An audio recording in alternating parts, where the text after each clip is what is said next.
የአርቲስት ነጻነት ወርቅነህ የህይወት ታሪክ ባጭሩ እዚህ አዲስ አበባ ኡራኤል አካባቢ በ1975 ዓመተ ምህረት ተወልዶ ያደገው ነጻነት ገና የሁለተኛ ደረጃ ተማሪ እያለ የህይወት ጥሪውን ለይቶ በማወቅ ለሚወደው የቲያትርና ጥበብ ራሱን የሰጠና በዚህም ለከፍተኛ ደረጃ የደረሰ አርቲስት ነበር።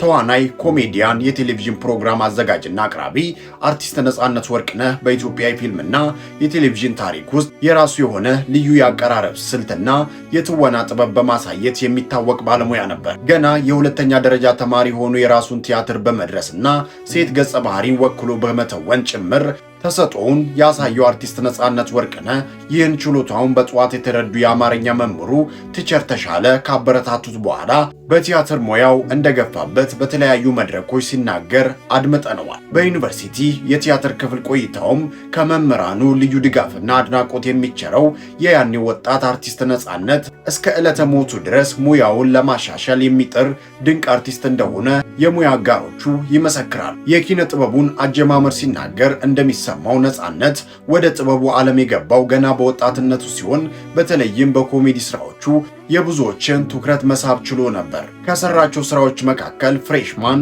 ያንቺው ሌባ፣ ኤፍቢአይ፣ ባለቀለም ህልሞች ይጠቀሳሉ።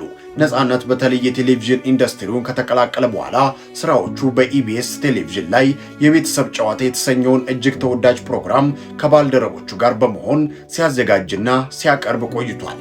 ይህ የቤተሰብ ጨዋታ ፕሮግራም በተለይ ከፍተኛ የህዝብ ተቀባይነት ያስገኘለት ሲሆን ከህፃን እስከ አዋቂ የፕሮግራሙ አድናቂ ብቻ ሳይሆን በግንባርና በየቤቱ ተሳታፊ የሆነበት ነው። ነጻነት በጥያቄና መልሶች አጋጣሚ ድንገት የሚፈጥራቸው ቀልዶች በእጅጉ ሳቅን የሚያጭሩ ናቸው። ይህ ፕሮግራም በኢትዮጵያውያን ዘንድ ከፍተኛ ተቀባይነት እንዲኖረው የእርሱ ጨዋነት የተሞላበት አቀራረብና ቀልድ ትልቅ ድርሻ ነበረው። ሌላው ቀርቶ በተለየ ንባብ አቀራረብ የሚሰራቸው ማስታወቂያዎች በሌሎች ያልታዩ ማስታወቂያዎች ነበሩ።